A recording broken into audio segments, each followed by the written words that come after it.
এই দিলীপ ঘোষ, বস ওখানে।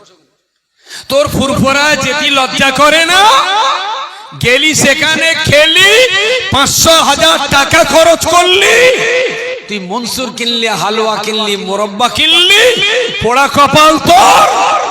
দাদা হুজুরির জীবনী বইটা তুই কিনে আনতে পারলি না। তোর মতন ছেঁচড়া ছোট লোকের বাচ্চা ফুরফুরায় না যাওয়াই ভালো। ফুরফুরায় যে তুই ইট দেখা যায় হুজুরির মাজারের উপরে, যে গম্বুজ, ওটা তুই ইটের তৈরি। আর দাদা হুজুর যে আসলে কি ছিলেন সেটা তো কেতাবে আছে। কথা বলেন, কথা বলেন। দেওয়াল দেখে আর গম্বুজ দেখে কি দাদা হুজুর চেনা যাবে? দাদা হুজুর চিনতে গেলে তো 400 টাকার একটা কেতাব দরকার। আমাদের দোষ, আমরা পাবলিককে কেতাবের মধ্য দিয়ে দাদা হুজুর চেনাচ্ছি, আর কিছু হোক্কা হুয়া পার্টি আছে তারা শুধু কবর দেখিয়ে দাদা হুজুর চেনাচ্ছে। পার্থক্য এইটা। নড়ে চড়ে বলতে আমি দাদা হুজুরের ভক্ত, আমি বসিরহাট হুজুরের ভক্ত। আজকাল কোরআন শরীফের একটা আয়াত আছে, মুযাবযাবিনা বাইনা যালিকা। মায়েরা যারা আছেন একটু কানে আঙুল দিলে ভালো হয়। মুযাবযাবিন তার মানে ছাগল ডাকলি না, পাঁটার দলে গিয়ে ছেড়ে দিলি, ছাগল একবার এর দিকে পেছন করে, একবার ওর দিকে পেছন করে। ও ঠিক সুবিধা করে উঠতে পারে না যে পথটা কোন দিকে। বুঝতে পারছেন? কথাটা বলতাম না, কিন্তু কোরআনে রয়েছে তো পরিষ্কার পরিষ্কার রয়েছে যে গনে ডাকা ছাগল পাঁটার দলে গেলে ও ঠিক করতে পারে না এর কাছে ওর কাছে বেশি পড়তা কোন জায়গাটায় ও ঠিক করতে পারে না, একবার এদিকে একবার ওদিকে। এসব ছাগলের গুণিত হওয়া দুষ্করাস।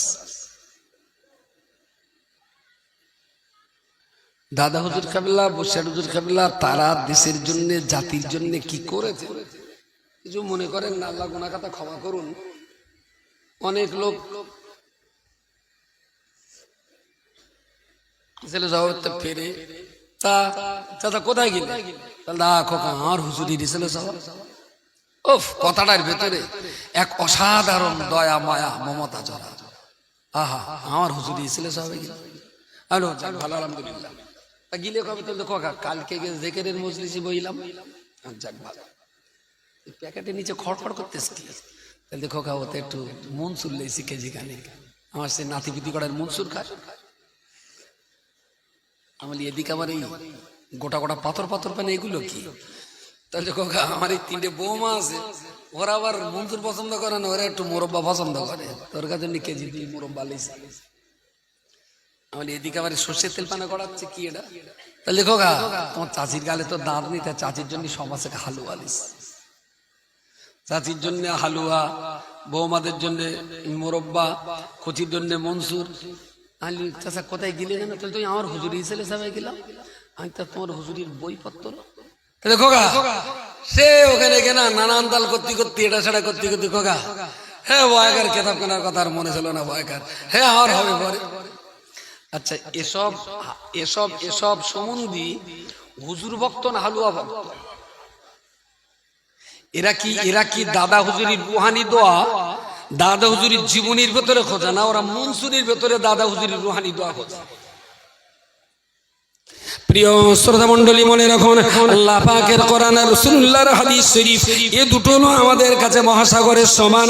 এই সাগরের তলদেশে ইসলামের যাবতীয় আইন কানুন, যাবতীয় নিয়ম শৃঙ্খলা, অনেক দামি দামি মূল্যবান সম্পদ রয়েছে।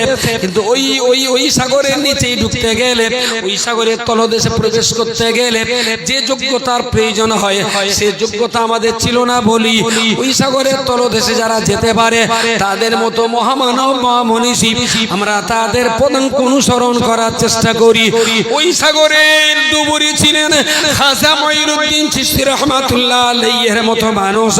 কোরআন সাগরের ডুবুরি ছিলেন মুজাদ্দিদ আল ফেসানি রাহমাতুল্লাহ আলাইহির মতো মানুষ। হাদিস সাগরের ডুবুরি ছিলেন মুহাম্মদ ইবনে ইসমাঈল বুখারী রাহমাতুল্লাহ আলাইহির মতো মানুষ। হাদিস সাগরের ডুবুরি ছিলেন ইমাম আল্লামা জালালউদ্দিন সুয়ুতির মতো মানুষেরা। তারা ওই সাগরের ভিতরে ডুব দিয়ে ওখান থেকে অনেক মণিমাণিক্য খুঁজে বার করেছেন।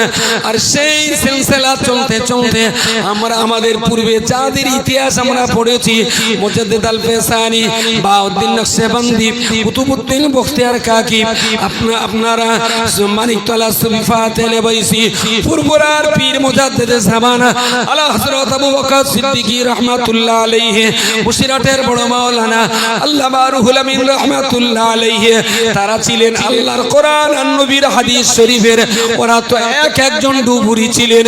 কোরআন হাদিসের অতল গহ্বরে তারা চলে যে নামাজ, রোজা, হজ, যাকাতের কঠিন কঠিন মশলা মাসাইলের মাল মশলাগুলো সেখান থেকে তারা তুলে এনেছেন।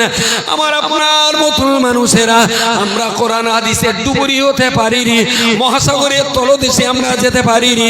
কঠিন কোরআনের আপনার কোরআন নামিও এই সাগরের তলদেশে যাওয়া সম্ভবপর হয়নি। তাই যারা কোরআন হাদিসের তলদেশে প্রবেশ করে শরীয়তের কঠিন মশলাগুলোকে ওখান থেকে যারা তুলে এনেছেন, আমরা তাদের পদাঙ্ক অনুসরণ করে সেই মশলাগুলো মেনে চলার চেষ্টা করি। তাই তো আমি দাদা হুজুর আর বসিরহাট হুজুরের ভক্ত এবং অনুরক্ত হওয়ার দাবিদার।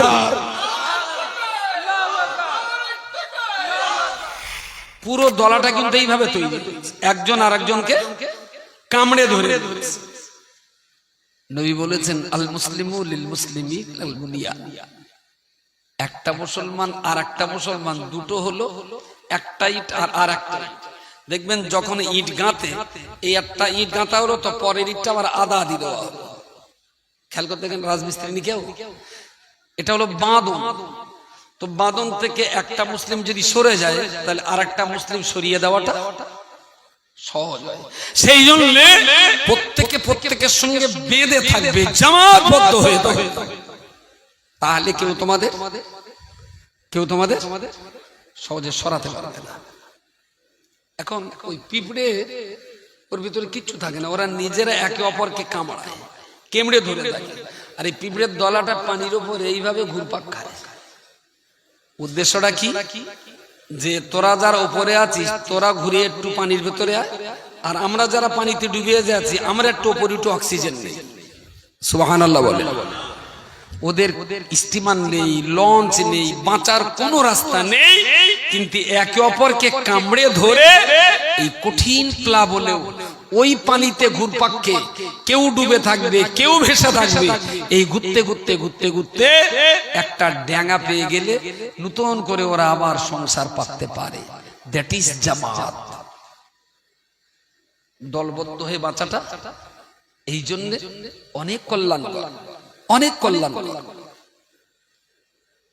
এতগুলো মাদ্রাসার পরেও কালকে একটা মাদ্রাসার ভিত দেব, ভিত নয় ভিত করা হয়ে গেছে, মুফতি সাহেব ভিত করে এসেছিলেন, ওই বেস করা হয়ে গেছে। 21টা পিলার বিশিষ্ট একটা বিল্ডিং, কালকের থেকে ওই বিল্ডিং এর বেস ঢালাই হবে কাল।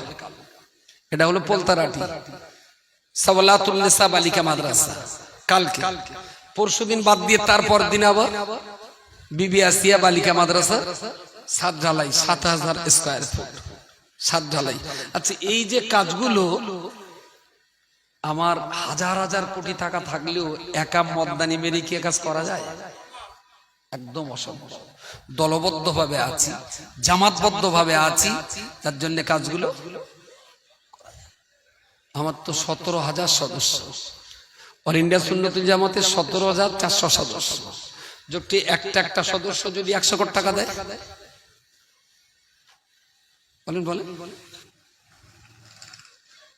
এক গাদা টাকা, কাজ করার কোনো অসুবিধা নেই।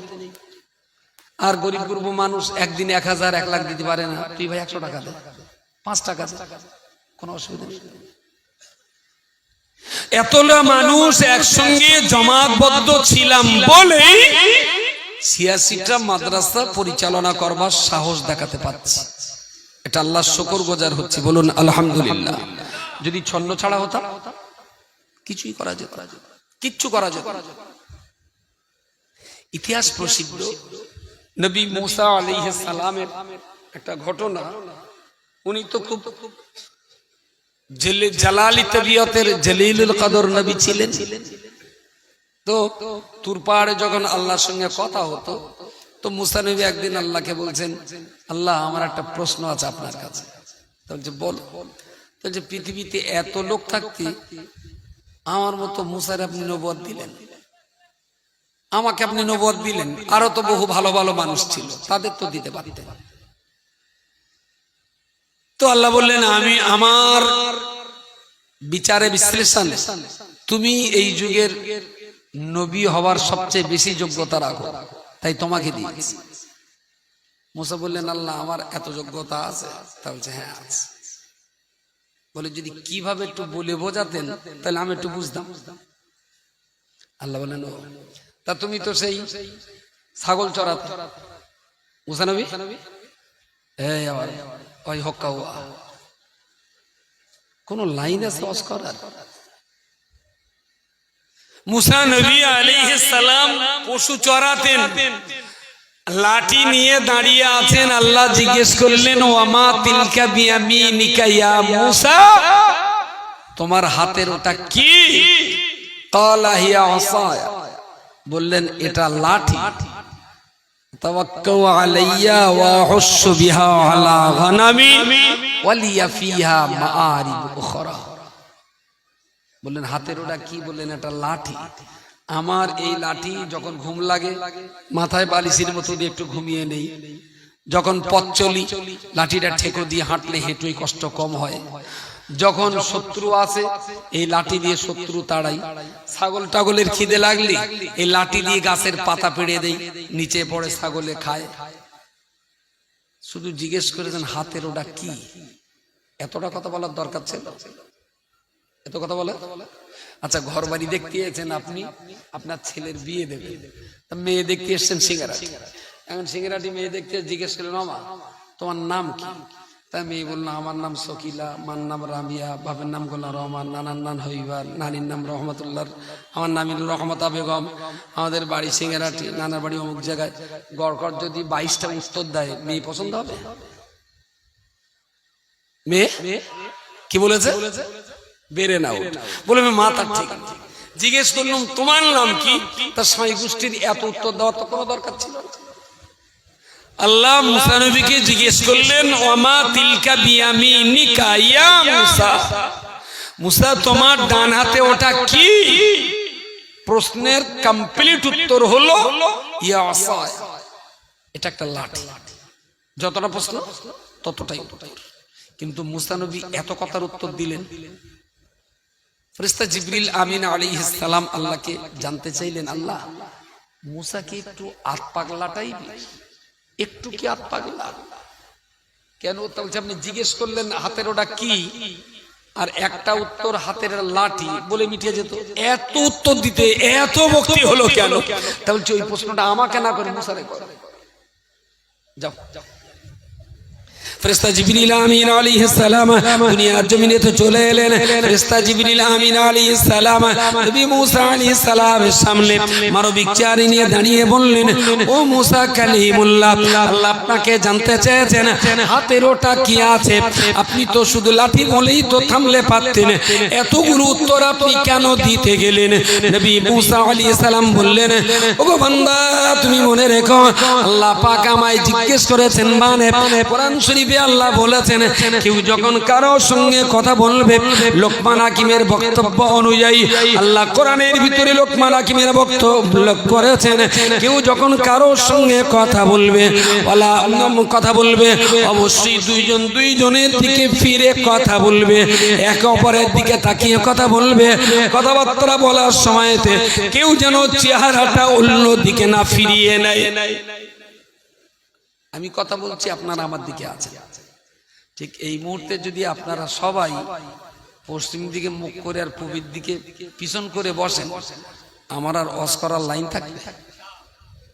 একদম ইজ্জতের টায়ার পাংচার। তো কথা বলতে গেলে মুখোমুখি। লোকমান হাকিম তার ছেলেকে নসিহত করেছেন, সেই নসিহত কোরআনে আছে। একজন জিজ্ঞেস করলেন মুসাকে একটা প্রশ্নের এত উত্তর কেন?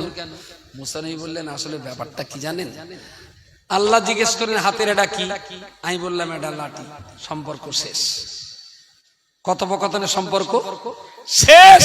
তো আল্লাহ চাইলেন হাতের এটা কি, আমি লাঠিটাকে সামনে রেখে চাইলাম যত বেশি উত্তর দিতে পারবো তত বেশি আল্লাহর সঙ্গে আমার সম্পর্ক তৈরি হতেই থাকবে।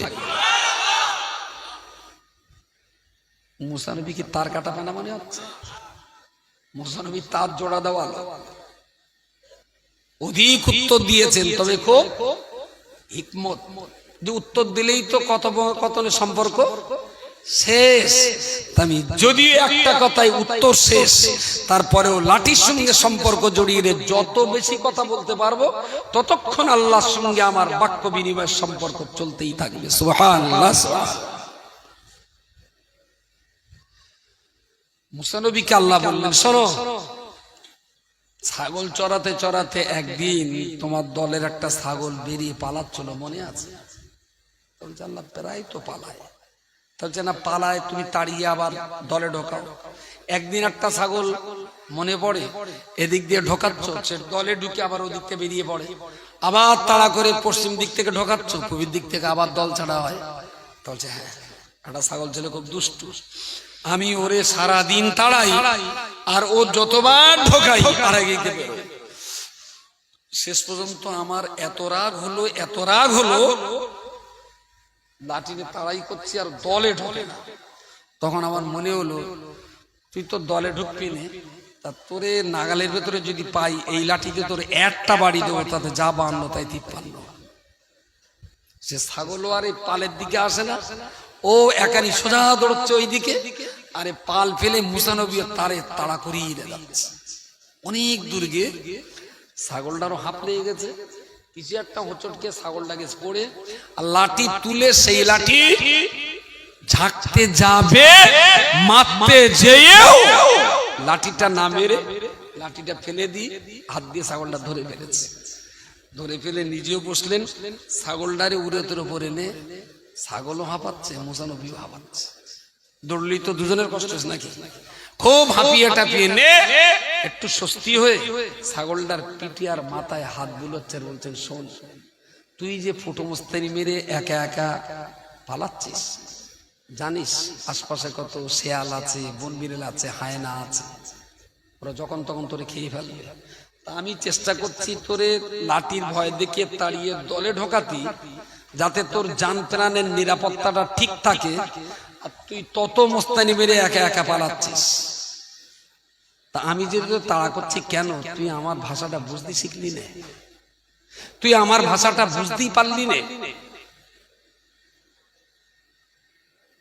মুসা নবীকে আল্লাহ বললেন, তা তুমি তো লাঠি বাগিয়েছিলে, মারলে না কেন? তো জানলাম মারলুম না শুধু একটাই কারণে, মারির শুধু একটাই কারণে, বুঝলাম কষ্ট শুধু আমার একা হয়নি, ও দৌড়াচ্ছে, ওরও কষ্ট হয়েছে। সুবহানাল্লাহ। সেই জন্য আমি আর মারিনি, আমি মারিনি। নবী মুসা আলাইহিস সালাম ওকে আর না মেরে ওকে বোঝাচ্ছিলেন, তুই যত বেশি দলের ভিতরে থাকবি ততই তুমি নিরাপদ থাকবে, যতই দলের বাইরে যাবে ততই তোমার জন্য বিপদ আর মুসিবত নেমে আসবে। আল্লাহর বান্দা মনে রাখুন, আল্লাহ পাক মুসা নবীকে লক্ষ্য করে বললেন, ও নবী মুসা শোনো শোনো, আমি আল্লাহ পাক রব্বুল আলামিন এই জন্যই তোমাকে নবুয়ত দান করলাম, তুমি একটা চতুষ্পদ জন্তু ছাগলের জান প্রাণের প্রতি তোমার যদি এত দয়া হয়, ওকে দলের ভিতরে রেখে দিয়ে বাঘ সিংহ থেকে ওরে নিরাপত্তা দেওয়ার জন্য তুমি তাড়িয়ে দলের ভিতরে ঢোকাবার চেষ্টা করেছো, বারবার সে একা একা বাইরে চলে গেছে, তবুও তুমি ধৈর্য সবর করেছো, ওর উপরে তুমি লাঠি কখনো প্রয়োগ করোনি। আমি আল্লাহ পাক রব্বুল আলামিন এই জন্যই তোমাকে নবুয়ত দান করলাম, যারা ইবলিস শয়তানের কুমন্ত্রণা থেকে বেঁচে আল্লাহ দয়ার জান্নাতে যেতে চাইবে, তুমি ওই সমস্ত মানুষগুলোকে তাড়িয়ে তাড়িয়ে ইসলামের গণ্ডির ভিতরে ঢুকিয়ে দেবে। যখন যে কেউ গণ্ডির বাইরে চলে যাবে, তুমি আবার তার পিছনে তাড়িয়ে তাড়িয়ে আবার তাকে তুমি গণ্ডির ভিতরে নিয়ে আসবে।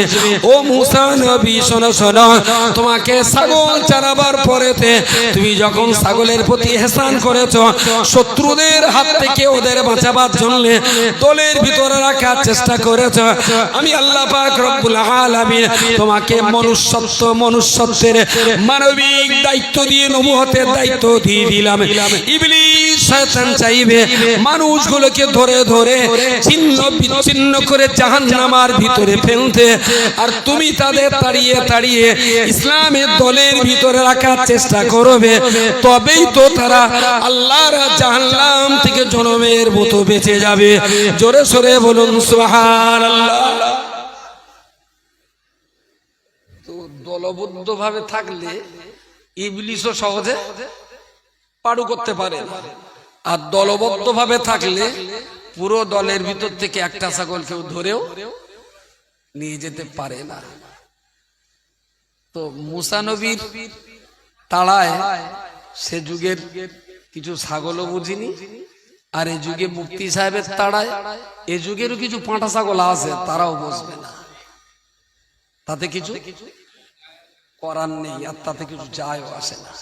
কিন্তু উদ্দেশ্যটা মুফতি সাহেবের খারাপ ছিল না, যোকে তাড়িয়ে দলের ভিতরটায় থাক, অন্তত শত্রুরা যেন আঘাত করতে না পারে। কিন্তু মানুষের যখন কপাল পড়ে না, মানুষের যখন কপাল যখন পড়ে বিজলি গাদায় আগুন লাগলি পেট্রোলের ব্যারেল ঢেলে আগুন দেবাতে যায়, বুঝতে পারেন? কপাল যখন পড়ে তখন এরকম হয়। ও জানে না যে আমি পানি মরে করে যেটাই দিচ্ছি এতে যে আগুন আরো 70 গুণ বাড়বে, ওর এই মুস্তাল নেই। নবী মুসা আলাইহিস সালাম চতুষ্পদ প্রাণী একটা ছাগলের সঙ্গে স্নান করলেন, আল্লাহর খুব ভালো লাগলো। তাহলে তুমি আমার দল ছাড়া একটা ছাগলকে দলে রেখে হিংস্র জানোয়ারের হাত থেকে বাঁচাতে তোমার এই যে প্রয়াস, তাহলে মানুষের দায়িত্ব তোমার উপরে দিলে দল ছাড়া মানুষগুলোকে ইবলিস যাতে জাহান্নামে ফেলতে না পারে, তার জন্য তোমার প্রয়াসটা মানব জাতির জন্য খুব কল্যাণ করা হবে। তাই তোমাকে নবুয়তের দায়িত্ব দেওয়া হয়েছে। জোরে সোরে বলুন সুবহানাল্লাহ। তবে মুসাইলামা কাযযাব এসেছিল নবীর সাক্ষাৎ করতে, এসেছিল,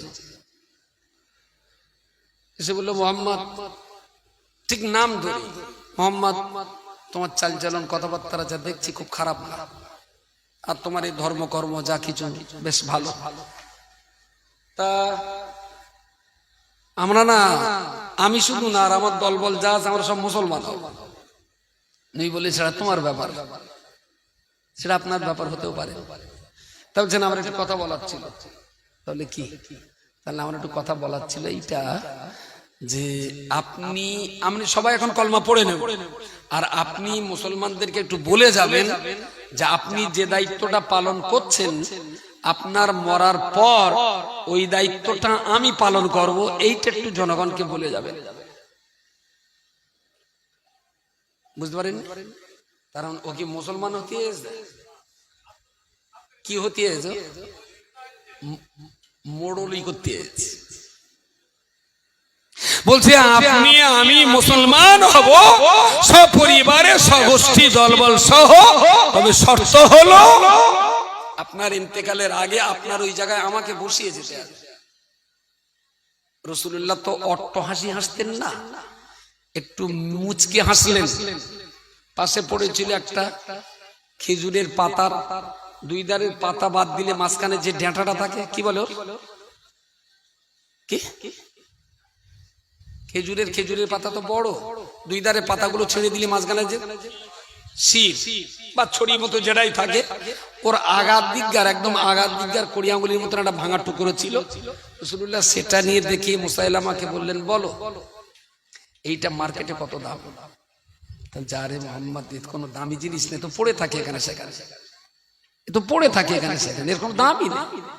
তাহলে আজকে যদি তুমি এইটা নিয়ে আমাকে বলো যে মোহাম্মদ আপনার হাতের ওই খাজুরের ডেঁটাটা আমাকে দিলে ওর ভিত্তিতে আমি কলমা পড়বো, আমি মোহাম্মদ এক টুকরো খেজুরের ডেঁটাও কাউকে দিয়ে এই শর্তে কলমা পড়াই না। ইসলাম লোভ দেখিয়ে, ভয় দেখিয়ে, আতঙ্ক আর ত্রাস সৃষ্টি করে ইসলাম কাউকে কলমা পড়ায় না।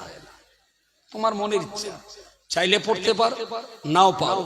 আমি তোমাকে জোর করে কলমা পড়াতে আসিনি, লোভ দেখিয়ে কলমা পড়াতে আসিনি, স্বার্থ দিয়ে কলমা পড়াতে আসিনি।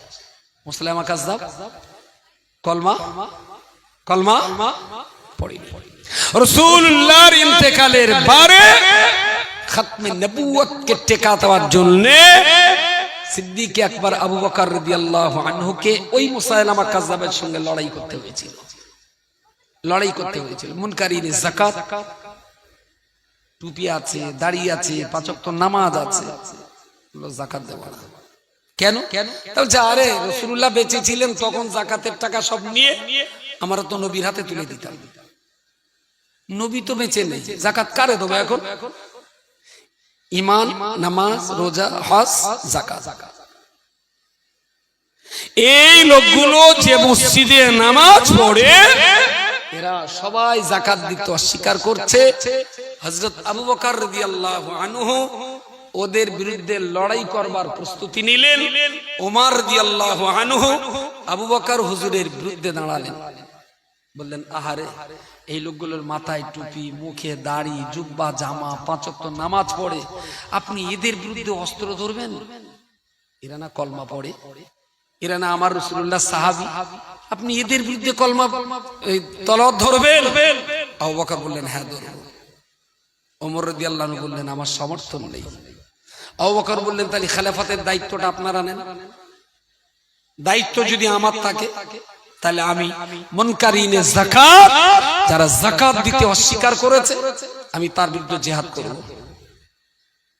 যদি আমার জিহাদ পছন্দ না হয় দায়িত্ব আপনারা নিয়ে নেন, কোনো অসুবিধা নেই। হযরত আবু বকর রাদিয়াল্লাহু আনহু এই কথা শুনে ওমর রাদিয়াল্লাহু আনহু থমকে গেলেন। শুরু হলো লড়াই শুরু। সেই লড়াইতে ওরা হেরে গেল। সিদ্দিক আকবর আবু বকর রাদিয়াল্লাহু আনহু জিতে গেলেন। ফারুক আযম ওমর রাদিয়াল্লাহু আনহু যুদ্ধের পর আবু বকরকে বুকের ভিতরে টেনে কপাল চুম্বন করে বললেন, আল্লাহ আপনার হায়াত তয়্যিবাকে বাড়িয়ে দিন। আপনি যদি আজকে এই যুদ্ধটা না করতেন, কিয়ামত পর্যন্ত পৃথিবী থেকে যাকাত নামে এই ইসলামের বিধানটা দুনিয়া থেকে উঠে যেত। আপনি জিহাদ করেছেন, খুব ভালো হয়েছে, খুব ভালো হয়েছে। প্রিয় শ্রোতা মণ্ডলী, এই জন্যই বলতে চাইছি সবসময় টুপি আর দাড়িটা আমার পরিচয় বহন করে না, সবসময় জুব্বা জামাটা আমার পরিচয় বহন করে না। আমার পরিচয় বহন আমার টুপি দাড়ি, এটা তো আমার বাইরে চেহারা, কিন্তু আমার ভিতর আমার আখলাক, আমার আদর্শ, আমার চরিত্র, আমার নীতি নৈতিকতা, এগুলো তো লক্ষ্য করবার অত্যন্ত প্রয়োজন আছে। আল্লাহর বান্দা মনে রাখুন, আমার আব্বা একটা কথা মাঝে মাঝে বলতেন, আমি অনেকবার শুনেছি, অনেক মজলিসে বলতে বলতে ঠাট্টা রহস্য চলে বলেছেন, তখনকার দিনে লবণ বিক্রি হতো দোকানের বাইরে। মনে পড়ে? কোন দোকানদার, মুদিখানার দোকানদার লবণের বস্তা দোকানে ঢুকাতো বাইরে। কেন বলুন তিনি? বলেন বলেন কি? বস্তা বস্তা নুন তো বাইরে থাকতো, কাজ দিয়েছে ঘরে নোনা লাগবে, আর এখন তো সব প্যাকেটে। নোনা লাগার আর কোনো, আব্বা বলতেন এইটা, সবাই বলতে শুনিনি, ওই মজলিসে যখন কথাবার্তা হতো বহুবার শুনি। বলছেন নুনির বস্তা দোকানদাররা বাইরে রাখে, ভেতরে তুললে নোনা লাগবে, তাই বিরাট দামি তরকার, বিরাট দামি মশলা, কিন্তু দোকানের ভেতরে রাখা যাবে না। আব্বা বলছেন আলেম ওলামা বিরাট দামি মশলা বেশি ঘরে তুলো না, ঘর রসে যাবে। বুঝতে পারেন? ওই বলতে পারেন ও চাচি, চাচা কয়েছে তোমার চাচা মরিকে শোনো নি, তুমি কি বললি ভাবি? বহুত ঝামেলা আছে। প্রিয় শ্রোতা মণ্ডলী, আমি কেন এই কথা বলতে চাইছি, আসলে আমার টুপি দাড়ি এটা আমার বাইরের পরিচয় বহন করবে, কিন্তু আমার ভিতরটা কেমন, আমার চরিত্র, আমার কাজ কাম কি নীতিতে আমি বিশ্বাসী, এটা তো অবশ্যই মনে রাখতে হবে। আল্লাহর বান্দা মনে রাখুন, প্রিয় নবী মুহাম্মদুর রাসূলুল্লাহ সাল্লাল্লাহু আলাইহি ওয়াসাল্লাম হাদিস শরীফের একটা জায়গায় তিনি বলেছেন, আলা ইন্না শাররা শিরারিল উলামা ওয়া আলা ইন্না খায়রা খিয়ারিল উলামা। ও বাবা সাহাবী, শোনো শোনো, আসমানের নিচে আর জমিনের উপরে সবচেয়ে ভালো কোন জাতি যদি থেকে থাকে, সেটা হলো আলেম ওলামার জাতি। এরা আলেম ওলামার জাতি, এরা সমাজকে পথ দেখাবে, এরা জাহান্নাম থেকে বাঁচার সংগ্রাম করবে, মানুষের উন্নয়নের চিন্তা করবে, জনগণের সেবা করার চিন্তা করবে। ও আলা ইন্না শাররা শিরারিল উলামা, আসমানের নিচে আর জমিনের উপরে সবচেয়ে নিকৃষ্টতম কোন জাত যদি থেকে থাকে, রাসূল বলেছেন সেটা আলেমের জাতি। কারণ এরা এমন ভাবে সমাজ সর্বনাশ করতে পারে।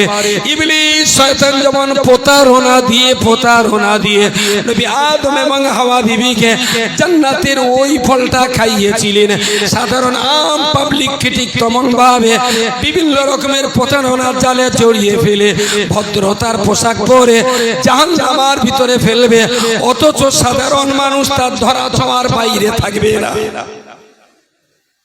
বুঝতেই পারবে না। এই জন্যই শরীয়তের দৃষ্টিতে তলাবুল ইলমি ফারিয়াদাতুন আলা কুল্লি মুসলিম, প্রত্যেকটা মুসলমান ঘরের সন্তান মানেই জ্ঞান অর্জন করা সুন্নত। ফরজ কি কিফায়া, কি ফরজে আইন, 5 ওয়াক্ত নামাজ পড়াটা যেমন ফরজ, শরীয়তের জ্ঞান অর্জন করাটাও ঠিক ততটাই ফরজ।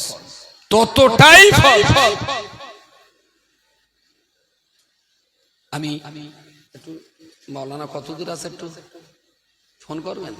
এই যে চাচাচ্ছি না ঘোড়ার ডিম, যা একটু জোড়ালে গুলো সে ছেড়িয়ে যাবে, ওরাও জ্বালায় পড়ে গেছে, একটু জোড়বে তা টাইম পাচ্ছে না। এখানকার 4, 5, 6 3টে হাড় ভাঙা, এই চেঁচামেচি করিস তো এবার এখানে একটু কিন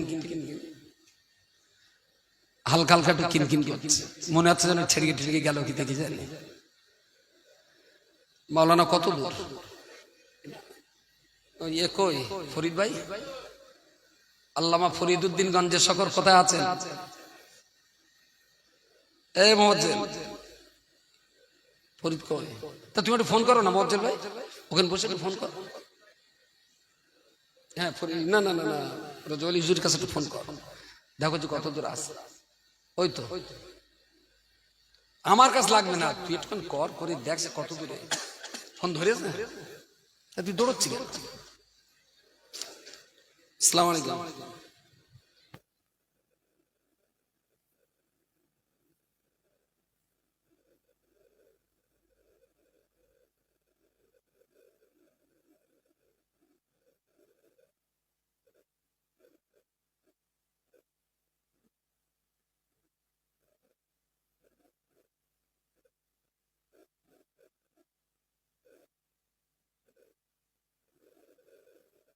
তার মানে ওখানে মুফতি সাহেব যেখানে গেছে ওখানে রজওয়ালি সাহেব। আমি দেরি করলি দোষ, তাহলে মাছ রাঙার চাইতে বলো চিল আর বগে বেশি খায়, কিন্তু দোষটা হয় মাছ লাগা, বুঝতে পারেন? আমি একটুখানি দেরি করলি বিরাট ফাড়ায় সবাই, যে টাইম গাইনি, কিন্তু বড় বড় অফিসাররা ডিএম পর্যন্ত টাইম দেরি করতেছে, তাতে দোষ হচ্ছে না। আর আমার একটা পঞ্চায়েতের মেম্বার, আমি দেরি করলি দোষ। রজওয়ালি সাহেব ওখান থেকে বেরিয়েছে, তার মিনিট 20-25 লাগবে, এই টাইমটা আমার কথা বলতে দিতে হবে। আল্লাহ ছোট এই দেখ, রাস্তায় গাড়ি চালাবো তো একটু গাড্ডা বাম্পার না ফেললি হয়? সব তেলের মতন গেলে আমি একটা ড্রাইভারের যা, যেটা বলছিলাম, প্রিয় রাসূল সাল্লাল্লাহু আলাইহি ওয়াসাল্লাম তিনি সাহাবীদেরকে বললেন যে আমি দুনিয়া ছেড়ে চলে যাব, আমি চিরকাল তোমাদের মাঝে থাকবো না, আমি বিদায় নেব। তবে তারাকতু ফীকুম আমরাইন, তোমাদের কাছে রেখে যাব দুটো মূল্যবান সম্পদ, লাং তাদিল্লু মা তামাসসাকতুম বিহিমা। এই দুটো মূল্যবান সম্পদ যদি তোমরা ঠিকঠাক মতো কাজে লাগাতে পারো, পৃথিবীর কোন শক্তি তোমাদের গোমরা করতে পারবে না। কিতাবুল্লাহ ওয়া সুন্নতি, রাসূল বলেছেন একটা হলো আল্লাহর কিতাব আর একটা হলো আমি নবী আমার সুন্নাত হাদিস শরীফ। জোরে সোরে বলুন সুবহানাল্লাহ, জোরে বলেন সুবহানাল্লাহ। এই কোরআন আর হাদিস নবী আমাদের জন্য রেখে তিনি আমাদের কাছ থেকে বিদায় হয়েছে। এবারে যেটা এই যে নবী চলে গেলেন, হাদিস কোরআন আমাদের কাছে আছে। আপনারা এখানে যতটা মানুষ আছেন, সিংড়াটি গ্রাম তো শানপুকুর সিংড়াটি আশপাশ থেকে যা আছে, কতটা লোক হতে পারে? 100 200 তাহলে 500 হবে না, তা 130 হতে পারে। এবারে আড়াইটা রয়েছে না, সব মিলিয়ে আমি ধরিয়ে নিলাম যদি 500 হয়, এই 500 লোকের সবাইকে একটা করে কোরআন শরীফ আর বুখারী মুসলিম তিরমিজি নাসাই ইবনে মাজাহ আবু দাউদ 6টা করে হাদিস শরীফ একদম আমার গাঁটির টাকায় সবাইকে অ্যাকসেপ্ট করে দেবো। একদিন যদি নাও পারি, এই স্টেজে দাঁড়িয়ে বসে আল্লাহর কসম করে বলছি প্রত্যেকটা মানুষকে দেব। তবে শর্ত হলো কোরআন আর হাদিস আপনার কাছে দিয়ে দিলাম, নবী যেটা রেখে গেছেন উম্মতের জন্য আমি সেই দুটো কিনে আপনার বাড়ি দিয়ে দেব। শর্ত হলো আপনার জীবনে চলার জন্য যা কিছু দরকার হবে কোরআন হাদিস থেকে আপনি নিজে নিজে পড়ে কাজে লাগাবেন, কোনো মৌলভী সাহেবের কাজ গেলে হবে না। কথা কি মাথায় গেছে? নবী বলেছেন কোরআন হাদিস, আমি কোরআন হাদিস আপনার দেব। আপনার শরীয়তের যা প্রয়োজন সব হাদিস কোরআন থেকে আপনার নিজেকে মিটিয়ে নিতে হবে। কোনো অশুনতে যাওয়ার দরকার নেই, কোনো মাওলানা মুফতি হাজি গাজী সুফি দরবেশের কাছে যাওয়ার দরকার নেই। আপনার ঘরেই তো রয়েছে কোরআন হাদিস, পড়ে নেন। কেটে কাটালে 76 হাদিস গুলো এখন 8000 টাকা, আর কোরআন শরীফ সব মিলিয়ে আমি 10,000 টাকার কিতাব দেবো। কেটা লেবে এখনই হাত তুলতে হবে, তাহলে সেই গজনের দেবো। তবে শর্ত হলো জীবনে নামাজ কালাম রোজা হজ যাকাত জিকির ফিকির চলমান জীবনে যা কিছু আপনার প্রয়োজন সব কিন্তু কোরআন থেকে নিজে নিজে পড়ে মেটাতে হবে। নেওয়ার লোক আছে এখানে? নেওয়ার লোক একটা নেই। কেন নেই? আসলে আমাদের বাড়িতে সম্পদ আছে, কিন্তু সেই সম্পদ ইউটিলাইজ করতে গেলে, ব্যবহার করতে গেলে যে যোগ্যতার প্রয়োজন, এই যোগ্যতাটা আবার আমাদের ভিতরে অনেকেরই নেই, অনেকেরই নেই। তার জন্য কিসের প্রয়োজন? এর ভিতরে ভ্যানাল আছে কেউ? ভ্যান চালায় কেউ আছে? ভ্যান ভ্যান কেডা? ও একটু হাত দেখাও ভাই, অসুবিধা নেই, আমি তখন ভালো করবো, খারাপ করবো না। ও আপনি এখনো চালাতে পারেন? ইঞ্জিন ম্যান না পায়টা? হ্যাঁ পাবেন তো। বাড়ির জমি জায়গা কতটা আছে? একটু নেই। তা বাস করেন কোথায়? এই দিলীপ ঘোষ, বসো কেন? হ্যাঁ তা ঘর কোথায় বলে? 2 শতক জমি, 2 শতক জমি আর ভ্যান, এই সব বল, তাই তো? ছেলে বিলে কাজ করে এখন একটা এক কাটা হয়তো কিনেছি, যাক আল্লাহ ভালো করুক, বরকত দিক। তো আমি আপনার একটা ভালো বুদ্ধি দিচ্ছি, এই বুদ্ধিটা কাজে লাগলে আপনি কোটিপতি হয়ে যাবেন, লটারি ফটারি কাটতে হবে না। ওই জমিটা বিক্রি করলে লাখ 2 টাকা হবে, আর ভ্যানটা বেচলে লাখ 1000-5,000 হবে। এই মিলিয়ে 2 লাখ টাকা আমার দেন, জমিটা বেচে আমি দিল্লি থেকে আপনার পারমিট করে দেব, আর গায়ে লোহার পোশাক, সিলিন্ডার, অক্সিজেন যা যা লাগে সব দিয়ে দেবো। আর আটলান্টিক মহাসাগরের মাঝখানে চোখে দূরবীন দিয়ে আপনার দেখিয়ে দেবো যে সাগরের নিচে হিরে মণি কাঞ্চন শৈবাল প্রবাল পান্না চুন্নি অনেক কোটি কোটি টাকার সম্পদ আছে। আপনি উপর থেকে একদম সাগরের তলায় চলে যাবেন, চলে যাবেন। কি ভাইয়ের নাম কি? মুসলিম ভাই, ভালো লোক পেয়েছি। মুসলিম ভাই এরম বুদ্ধি বলো কেউ দেবে না। আর আমি বাড়ির খেয়ে আপনার বুদ্ধিটা দিচ্ছি, কাজে লাগাবে। কি মনস বাস মনস। তো একবার ওখানে যাবেন, গিয়ে দুমুটো যদি মাল কুড়িয়ে আনতে পারেন, সাই গোষ্ঠী 14 পুরুষ আর খেটে খাতে হবে না, কয়েক হাজার কোটি টাকার মালিক হবেন। যাবেন বলতে যাবেন আপনি, আমি যোগাযোগ করে দেবো। হ্যাঁ কেন? আসলে চোখ দিয়ে দূরবীন দিয়ে দেখলে ওর তলা যে মূল্যবান সম্পত্তিগুলো যেমন আছে, কোটি কোটি টাকার সম্পদ, ঠিক সেই রকম একটা তিমি মাছ আছে, এখান থেকে হয়তো বেড়া চাপা তো লম্বা, হাঙর আছে, কুমির আছে, ডলফিন আছে। তা মুসলিম একবার সোনা দানা দেখবে, আর একবার তিমি মাছ দেখবে, কুমির দেখবে, হাঙর দেখবে, দেখে শুনে বলেন খোকা আমার এই ভ্যান ভালো, তুই বাড়লে চ, আমি যা চালাচ্ছি মাল আছে, কিন্তু তুলতে গেলে যাত্রা দ্বারা সম্ভব নয়। নড়ে চড়ে বলতে আমি দাদা হুজুরের ভক্ত, আমি বসিরহাট হুজুরের ভক্ত। আজকাল কোরআন শরীফের একটা আয়াত আছে, মুযাবযাবিনা বাইনা যালিকা, মায়েরা যারা আছেন একটু কানে আঙুল দিলে ভালো হয়। মুযাবযাবিন তার মানে ছাগল ডাকলি না, পাঁটার দলে গিয়ে ছেড়ে দিলি, ছাগল একবার এর দিকে পেছন করে, একবার ওর দিকে পেছন করে। ও ঠিক সুবিধা করে উঠতে পারে না যে পর্দা কোন দিকে, বুঝতে পারছেন? কথাটা বলতাম না, কিন্তু কোরআনে রয়েছে তো পরিষ্কার পরিষ্কার রয়েছে যে গনে ডাকা ছাগল পাঁটার দলে গেলে ও ঠিক করতে পারে না, এর কাছে ওর কাছে বেশি পর্দা কোন জায়গাটায় ও ঠিক করতে পারে না, একবার এদিকে একবার ওদিকে। এসব ছাগলের গুণিত হওয়া দুষ্কর। দাদা হুজুর কাবিলা, বসিরহাট হুজুর কাবিলা, তারা দেশের জন্য, জাতির জন্য কি করেছে কিছু মনে করেন না, আল্লাহ গুনাহ খাতা ক্ষমা করুন। অনেক লোক ছেলে যাওয়ার ফেরে, তা চাচা কোথায় গেলে, আমার হুজুরি ছেলে যাওয়া। ওফ, কথাটার ভেতরে এক অসাধারণ দয়া, মায়া, মমতা জড়া। আহা, আমার হুজুরি ছেলে যাবে গেলে, আলো যাক ভালো, আলহামদুলিল্লাহ। গিলে কবে তো খোকা কালকে জেকেরের মজলিসে বইলাম, যাক ভালো। প্যাকেটের নিচে খড়খড় করতেছে কি, তাহলে খোকা ওতে একটু মনসুর লেছি কেজি গানে, আমার সে নাতিপুতি করার মনসুর খায়। আমি এদিকে আমার এই গোটা গোটা পাথর পাথর পানে এগুলো কি, তাহলে খোকা আমার এই 3টে বৌমা আছে, ওরা আবার মনসুর পছন্দ করে না, ওরা একটু মোরব্বা পছন্দ করে, তোর কাছে কেজি 2 মোরব্বা লেছি।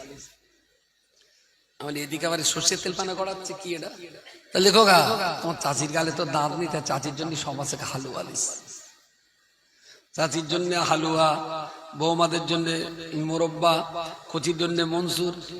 আলি চাচা কোথায় গেলে জানো, তাহলে তুমি আমার হুজুরি ছেলে সবাই গেলাম, আমি তো তোমার হুজুরির বইপত্র। তাহলে খোকা সে ওখানে কেনা নানান তাল করতে করতে, এটা সেটা করতে করতে খোকা হ্যাঁ বয়কার কেতাব কেনার কথা আর মনে ছিল না, বয়কার হ্যাঁ আর হবে পরে। আচ্ছা, এসব এসব এসব সম্বন্ধী হুজুর ভক্ত না হালুয়া ভক্ত? এরা কি দাদা হুজুরির রুহানি দোয়া, দাদা হুজুরির জীবনীর ভেতরে খোঁজে না, ওরা মনসুরির ভেতরে দাদা হুজুরির রুহানি দোয়া খোঁজে। তোর ফুরফুরায় যেতে লজ্জা করে না, গেলি সেখানে খেলি, 500,000 টাকা খরচ করলি, তুই মনসুর কিনলি, হালুয়া কিনলি, মোরব্বা কিনলি, পোড়া কপাল তোর। দাদা হুজুরির জীবনী বইটা তুই কিনে আনতে পারলি না, তোর মতন ছেঁচড়া ছোট লোকের বাচ্চা ফুরফুরায় না যাওয়াই ভালো। ফুরফুরায় যে তুই ইট দেখা যায় হুজুরির মাজারের উপরে, যে গম্বুজটা তুই ইটের তৈরি, আর দাদা হুজুর যে আসলে কি ছিলেন সেটা তো কেতাবে আছে। কথা বলেন, কথা বলেন। দেওয়াল দেখে আর গম্বুজ দেখে কি দাদা হুজুর চেনা যাবে? দাদা হুজুর চিনতে গেলে তো 400 টাকার একটা কেতাব দরকার। আমাদের দোষ, আমরা পাবলিককে কেতাবের মধ্য দিয়ে দাদা হুজুরি চেনাচ্ছি, আর কিছু হোক্কা হুয়া পার্টি আছে তারা শুধু কবর দেখিয়ে দাদা হুজুর চেনাচ্ছে। পার্থক্য এটা। দাদা হুজুরে চিনতে গেলে ইট পাটকেল আর গম্বুজ আর মিনার দেখে চেনা যাবে না। দাদা হুজুরকে চিনুন। দাদা হুজুর যোগ্যতার মানদণ্ডে কিতাব পড়ুন। কিতাব তো আমার বাপের লেখা না, আমার লেখা না। তা তোর ভাই কিতাব পড়তে এত দোষটা কি? কিতাব পড়। আসলে মুশকিল আছে একটা জায়গায়, মুশকিল আছে একটা জায়গায়, সেটা হলে এই এদিক তো পুরো এখান থেকে কাউকে আমরা বলতে, পেছনে তো সব চাষ। এখন বেগুনির চারা লাগিয়েছে একজন খেতে, একজন পটলের চারা বেশ থুকথুকে গাছ হয়েছে, আর একজন কপির চারা পাতা দিয়েছে। আর আমি দুটো দামড়া গরুর কাঁধে জল দে নাঙল চোষ থেকে সেই কপির চারা এত সুন্দর সুন্দর কপি গাছ লাগিয়েছে, তাতে লাগিয়ে দিয়েছি। শালা গরু দুটো এত বড় হারামি, একবার আমার বললো না যে চাচা খেতে তো কপি রয়েছে, তুমি এখানে নাঙল চষতেছ? দামড়া গরু কোনোদিন বলবে? বেগুন খেতে, কপি খেতে, সুন্দর সুন্দর ধান, সবে মাত্র ধান ধরে গেছে, বেশ কালি মোটা হয়েছে, উতি যদি নাঙল দেন দামড়া গরু যেখানে দেবেন সেখানে টেনে দেবে, যেখানে দেবেন সেখানে টেনে দেবে দামড়া গরু। যদি তলাবুল ইলমি ফরিয়াদাত, জ্ঞান অর্জন করা ফরজ। এ বান্দা যদি লেখাপড়া শেখে, লেখাপড়া শিখে যদি এদের চোখ খুলে যায়, তাহলে এরকম কপি খাতে যদি নাঙল জুড়ে দেয়, তাহলে গরু একটু পাশ ফিরে বলবে, ও তুমি নাঙল কমরে জুড়ে দিচ্ছ, এখানে তো কপি রে, ও এখানে তো বেগুনির চারা, তুমি কপি কোথায় রুয়ে দিচ্ছ? নাঙল জড়ছিস কোথায়? এ তো বেগুনির চারা। এই এত বড় বেয়াদব, এত বড় বেয়াদব, পীরের শানের খেলাফ, কথার পরে কথা বলে। ইয়েস, এই জন্য অন্ধ রাখতে গেলে কিতাব শূন্য ভক্ত চাই, কিতাব শূন্য ভক্ত চাই। ফুরফুরা শরীফের পীর কেবলা তিনি তার ওসিয়াতনামায় পরিষ্কার করে বলেছেন, আলেমের ইলম আর পীরের পীরত্ব যেন কখনো টাকা রোজগার করার জন্য না হয়। আলেম ও পীরগণ আল্লাহর রাস্তে ওয়াজ নসিহত করবেন, আলেম ও পীরগণ আল্লাহর রাস্তে ওয়াজ নসিহত করবেন। ওয়াজ নসিহত করার পরে সভা কমিটির ছেলেরা ওরা যদি স্বেচ্ছায় কিছু দেয় সেটা গ্রহণ করা যায়, তবে চেয়ে কখনো নেওয়া যাবে না, জবরদস্তি করে নজরানার পয়সা আদায় করা যাবে না। তবে তার মাঝখানে এটাও বলা যেতে পারে, আমি নিজে না চাইতে পারলেও আমার দালালদেরকে বলালাম, এত দূর থেকে এসেছে হুজুরের আর কিছু ধরিয়ে দাও। দাদা হুজুর পীর কেবলা বলেছেন, নিজে চাইতে না পারলেও ইশারা ইঙ্গিতে টাকা চেয়ে নেওয়াটা সেটাও তো হারাম, হারাম, হারাম। ফতোয়াটা কার? ফতোয়াটা এটা তো নিমাই কোম্পানির খতনা ভাই, ফতো তো দাদা হুজুরি ফতো। এখন পাবলিক যদি লেখাপড়া শেখে, আর আমি টাটা কোম্পানির লোক এসে বললাম, এই 2 ঘন্টা ওয়াজ করবো, 40,000 টাকা দিতে হবে। এখন এই পার্টি তখন বই খুলে বলবে, ও হুজুর হুজুর এই দেখো দিন চঙ্গাই দাদা হুজুর লিখে রেখে ওয়াজ করে নেওয়া যাবে না, বুঝতে পারেননি? তাহলে পাবলিককে যদি দামড়া গরু করে যেখানে দেবো সেখানেই টানবে, যেখানে নাঙল দেবো সেখানেই টানবে। পাবলিককে দামড়া গরু করে রাখতে গেলে কেতাব শূন্য করে দাও, তাহলে পাবলিকের ঘাড়ে জল দিলে যেখানে বলবো সেখানে টানবে। আর যদি বই পড়ে তাহলে তো ঘুরিয়ে জিজ্ঞেস করবে, ও হুজুর হুজুর দাদা হুজুর বলেছে টাকা চেয়ে নেওয়া যাবে না, তা তুমি চাচ্ছ কেন? বুঝতে পারেননি? ভাতের হাঁড়িতে মাকড়সার জাল করবে। যার জন্যই অল ইন্ডিয়া সুন্নতুল জামাত কেরালা মডেল ইসলামিক স্কুল এদের কাছে আতঙ্ক, বিরাট আতঙ্ক, বিশাল আতঙ্ক। আরে একটা পীর পুষতে যদি 20, 30, 25, 40 হাজার টাকা লাগে, ভাই ওর চাইতে 3টে এতিম বাচ্চা পুষবো, আর এতিম বাচ্চা যা দোয়া করে দেবে, দাদা পীরের দোয়া সেখানে ধারে কাছে লাগবে না। ওরম টাকা কর পিজ্জা দোয়া করবে, তার চাইতে এতিম বাচ্চার দোয়া। কথা বলেন, কথা বলে। ধান্দাবাজ পীরের চাইতে এতিম বাচ্চার দোয়া আল্লাহর কাছে অনেক প্রিয়। তার 40,000 টাকা দিয়ে ধান্দাবাজ পীর পোষবো কেন? 3টে এতিম বাচ্চা পোষবো। মাদ্রাসার নামে এইসব নিয়ে ধান্দাবাজি করার তুলনায় এতিম বাচ্চা পোষা অনেক ভালো, অনেক ভালো। তবে শেষ কথাটা বলে নেমে যাবো।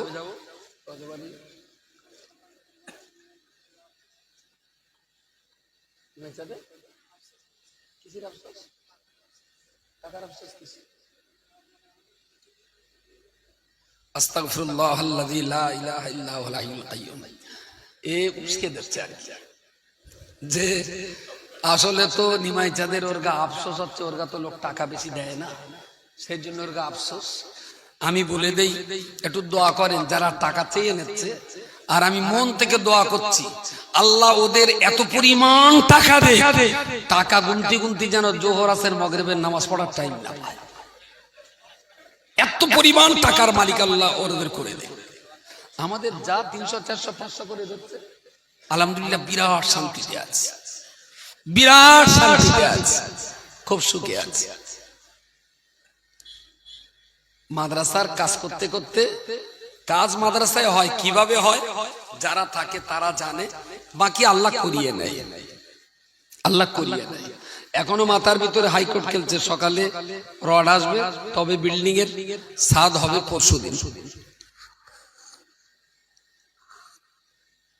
আলহামদুলিল্লাহ আমাদের স্নেহধন্য মাওলানা রজবারি সাহেব হুজুর তিনি এসেছেন, তার বক্তৃতা আমাদের শুনতে হবে।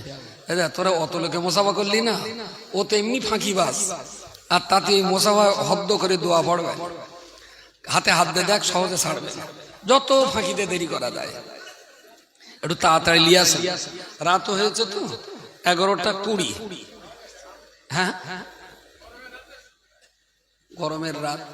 আসলে লসটা কি জানেন, মুফতি সাহেব যা দিয়েছে আমি তার উপর চাপান দিয়ে দিল, আবার আমি যেই ভাঙা হাড়ে এতটা দিল, উনি এসে আবার তার উপরে চড়ন দেবেনি, তার মানে সব বেকার।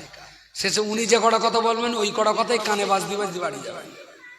সেই জন্য সভা অল্প হোক কিন্তু মাথায় যেন থাকে। শেষ কথা বলছি, শেষ কথাটা হলো,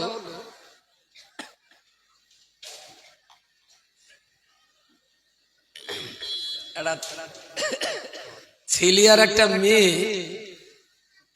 পার্কের গাছের তলায় দুজনে খুব প্রেম ভালোবাসার গল্প গুজব হচ্ছে। এখন একটা বাঁদর সেই গাছে রয়েছে, পাশের গাছে মাছ। এখন হঠাৎ করে এ গাছের বাঁদরটা ট্রিং করে লাফ মেরে পাশের গাছে গিয়ে তো বিরাট আনন্দ করছে। তোরা অন্যান্য বাঁদর সব জিজ্ঞেস করতে কি রে, তা বলছে মেরে লিয়ে বহুত আচ্ছা মৌকা মিল গয়া। বসো উপরে উঠে একদম পরে।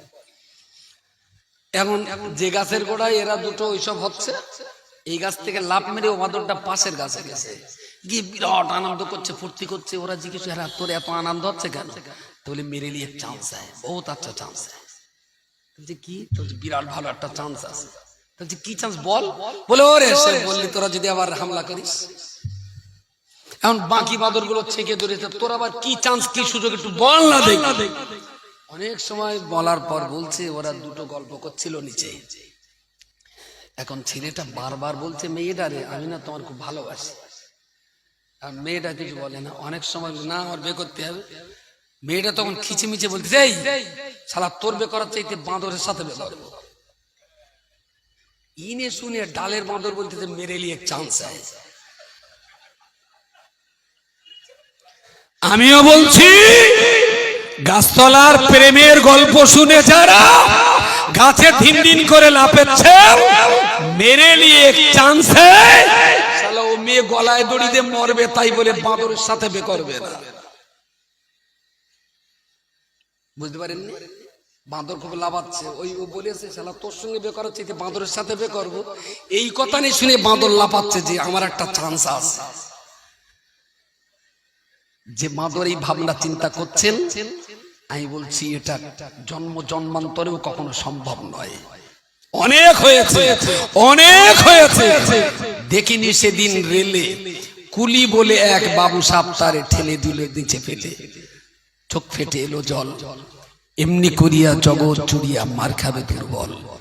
সুদ এবং আসলে একটা টাইমে কিন্তু অঙ্কের শেষ পরিণতিতে বুঝে দিতেই হবে, যত বড়ই ভিলেন হোক না কেন।